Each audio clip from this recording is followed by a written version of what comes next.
The other guy who has come back in and could raise huge spirits and really get things going is, of course, the return of Mr. KD.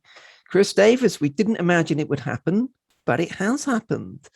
After being traded over the offseason, which was difficult emotionally, but understandable, where your head was ruling your heart there.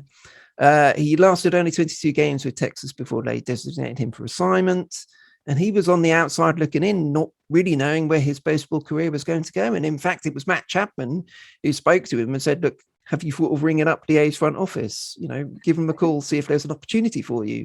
And it was that encouragement that made KD reach out to the A's. And they said, well, we can't guarantee you anything, but come to our Arizona camp, do some workouts there, and we'll see if there's a spot for you in our AAA team, and we can go from there. And I mean, his numbers, yes, it's AAA pitching. Yes, it's in a hitter-friendly environment, but his numbers with the Las Vegas Aviators, 10 home runs in 16 games.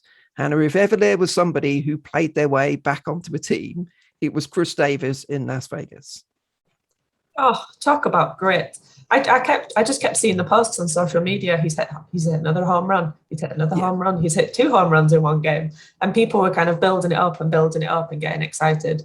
And then when it happened, I was almost, I think we'd spoken, or you'd said it on the live stream, you didn't want to have that pressure put on him to come in and, hit a home run at every at-bat. So I had that in the back of my mind. But it doesn't seem like confidence is an issue, judging by his first plate appearance. Yeah, first plate appearance comes up against Detroit, pinch hit, plate appearance, it was ground rule double, wasn't it, which drove in a run.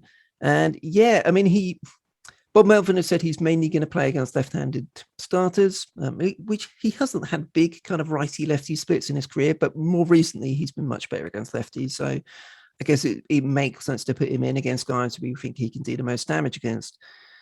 Not been starting regularly in the last few days, but he's in there, and I think you can already see just the impact of having him back in the dugout.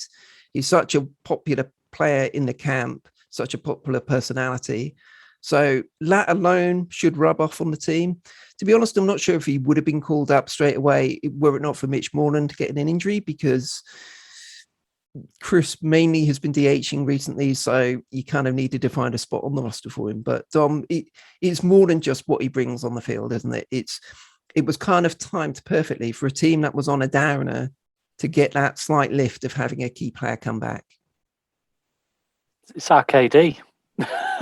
He's back. Yeah, no, exactly. Look, we from what we know, he's big in the clubhouse.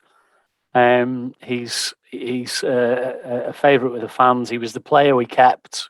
Famously, he was the one we re-signed. Yeah, and then he got injured in Pittsburgh. Then he went on the downward spiral. Then we traded him away, and that was heartbreaking. But we got Elvis, so okay, we've warmed to Elvis, and now we've got him back on a dime, right? So yeah, pretty much. Yeah. There's a honeymoon story in all of this if we can make it happen. If he scores the winning run in the final game of the World Series, here we go. You're dreaming big here, Tom. I thought you were going to say if he scores the winning run to sweep the Rangers at the weekend. Yeah. But no, you were. I'll take that baby steps. You're right. No, it was me talking about one game at a time beforehand, wasn't it? So, yeah, no, I think we have to. The team has to approach it one game at a time. Win the next game. That's all they can do. Win the next game. But having Chris Davis around has to help. These players rub off on each other. Yeah. And positive players being back in the camp can only be a good thing. Look, the other thing is he wants to be there, right? Yeah. As much as we're enjoying Starling Marte, and again, he seems to be getting on with everyone. You wonder how much some of the players want to be there. Some of them must know that they're not going to be there next year, so do they care quite as much? KD's just fought hammer and tongue to get back into this team. He will want to be here next year. That's got to be a good thing for us. Yeah, definitely. He's a man who's really determined to come good. He's got another opportunity. I don't know whether he really thought, I know he believes he's got a lot of baseball left in him, but you need someone to give you a chance. And coming back to Oakland is clearly the best thing for him in terms of it's a place he's comfortable. It's a place where He'll probably be allowed to struggle a little bit more than in some other places, like we saw in Texas. As soon as he didn't really come good for them, bang, off and away. You know, there's a bit more of an emotional connection and knowing what he can do and believing in him, that it's still there.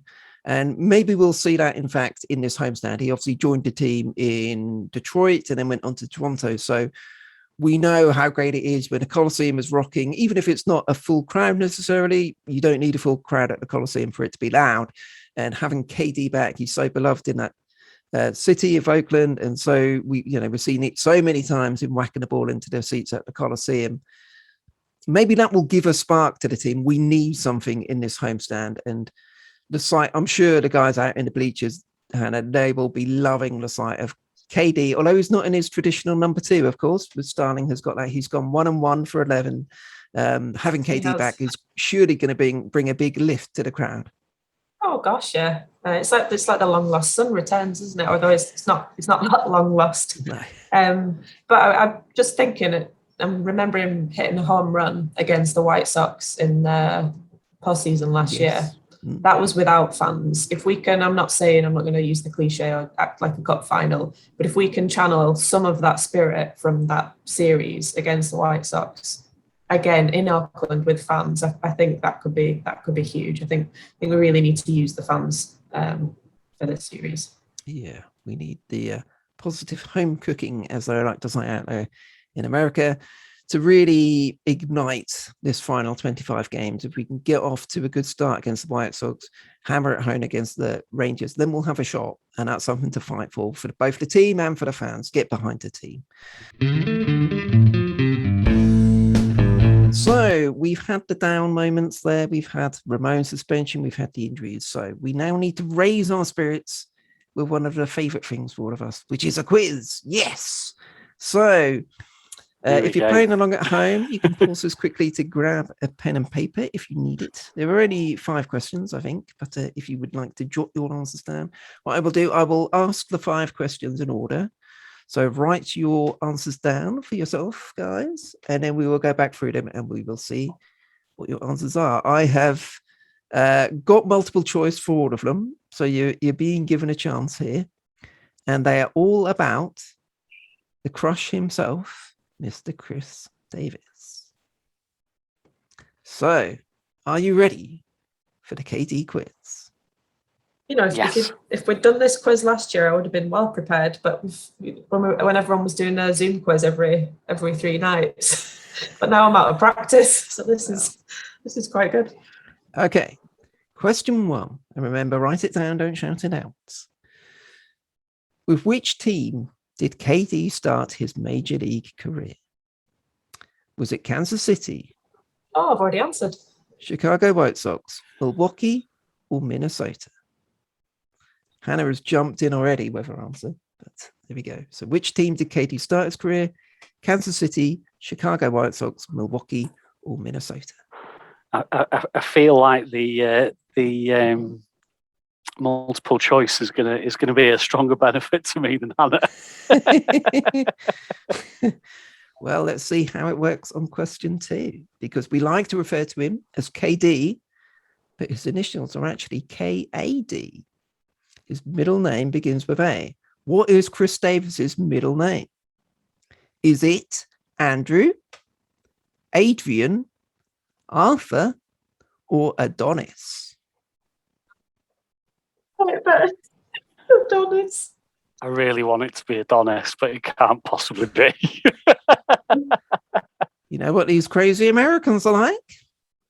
I thought it was Albert, so I'm out. What is KD's middle name? Is it Andrew, Adrian, Arthur, or Adonis? I'm expecting this to be a guess, don't worry. Take your pick. Take your choice. Okay. I've written 2 down. I'll pick last second. Flip a coin. Whichever one I don't pick, you'll pick. Yes. Yeah. So this one is a two choice one. So you've got one of 2 options to go for here. So KD, before Tuesday, KD has made 625 appearances for the A's, and he's played either as a pinch hitter, a designated hitter, or a left fielder. So you think of KD as a DH. Has he appeared in more than 70% of his games as a DH or less than 70% for the A's? So in terms of KD's appearances for the A's, has he appeared in more than 70% as a designated hitter or less than 70% as a designated hitter?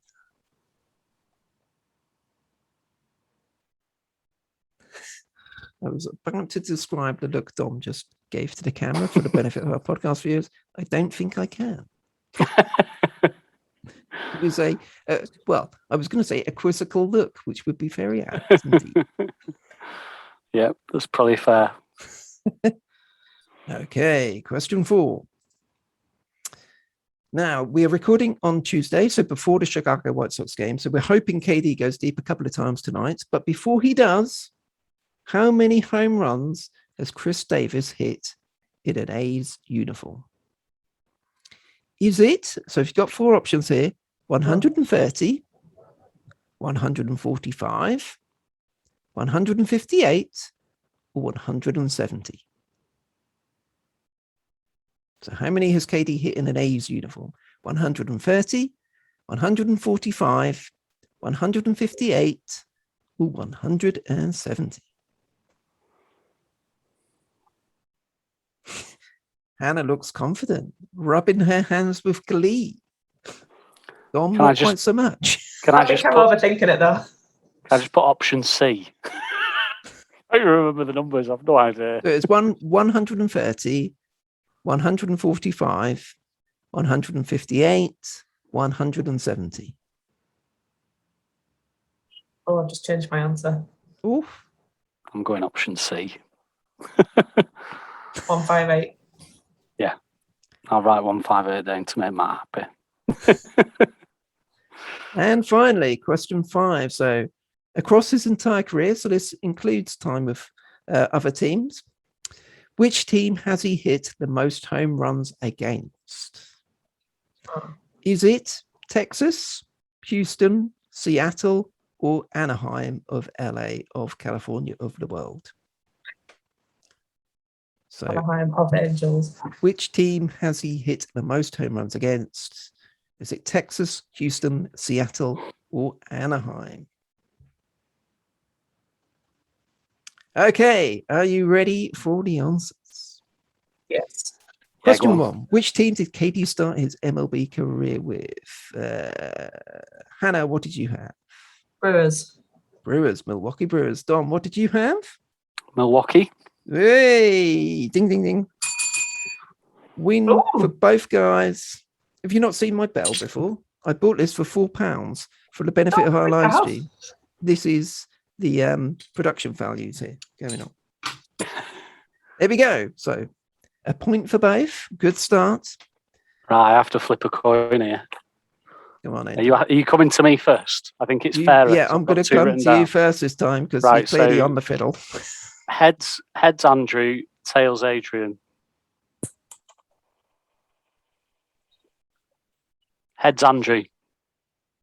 What did you go for? I had Andrew as well. Unfortunately for you both, it was Adrian. Oh! Christopher Adrian Davis. Bloody coin. So there we go. The dodgy coin has done you in. So wonder if anyone actually knew that one listening on a podcast. Well, I knew it wasn't Arthur or Adonis. It could have been Adonis. I hoped it would have been Adonis. Question 3. So this was the designated hitter one. Has KD played in more than 70% of his games for the A as designated hitter or less? Hannah, which did you go for? Should I tell you why I've picked less? Yeah. And I based that because you asked the question. That's what I based it on. Right. So I felt it was trick. I've also picked less. And I based that on me thinking that he's played quite a lot in outfield. So you are both correct. It was something when I was looking up his stats and something that I'd kind of missed really.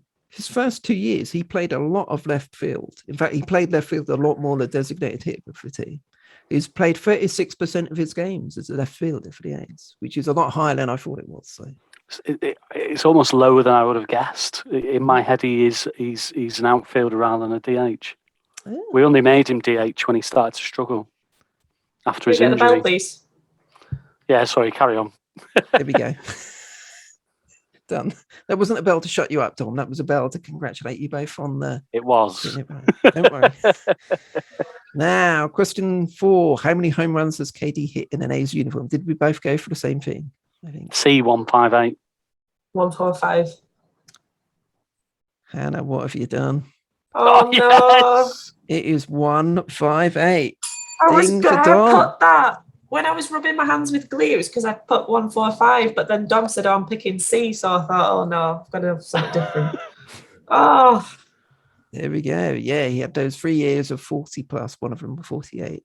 So he has hit 158 so far, and hopefully we'll make it 160 tonight with a couple of jacks against the White Sox.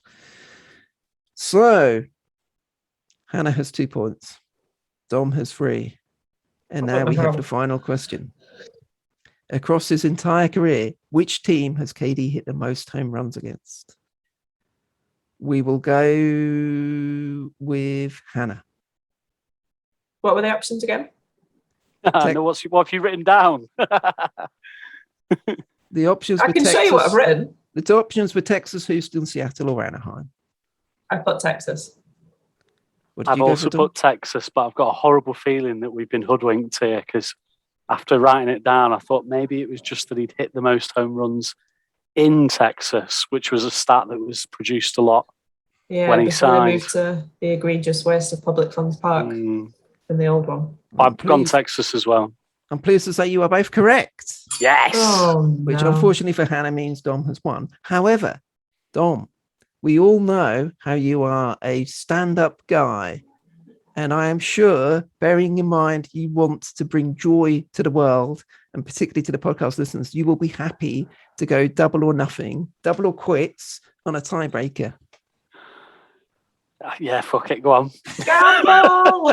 There's literally nothing to win or lose. Here's the speedboat you could have won. Yeah. I was going to do you can't beat a bit of bully, but unfortunately the bullpen has been so bad they've been beaten all over the place, so it doesn't really work, does it? So my tiebreaker, although it's not technically a tiebreaker, but you know what I mean, to win the competition. Next goal wins. Yes, next goal wins. KD has hit 158 home runs. So you both need to write this down, I will say. Oh, right, sorry. Oh, actually, no, Dom can go first. Dom can go first because he's ahead. How many of those home runs have been hit at the Coliseum and its closest spins? So he's hit 158. How many has KD hit at the Coliseum? Or actually, Dom, you can choose. Do you want to go first or do you want Hannah to go first? I want Hannah to go first. Okay. So you can play the cheeky bastard by going one higher or one lower. higher or lower. Exactly that. Exactly that. You won 3 out of 2 in the main one, so I think we can.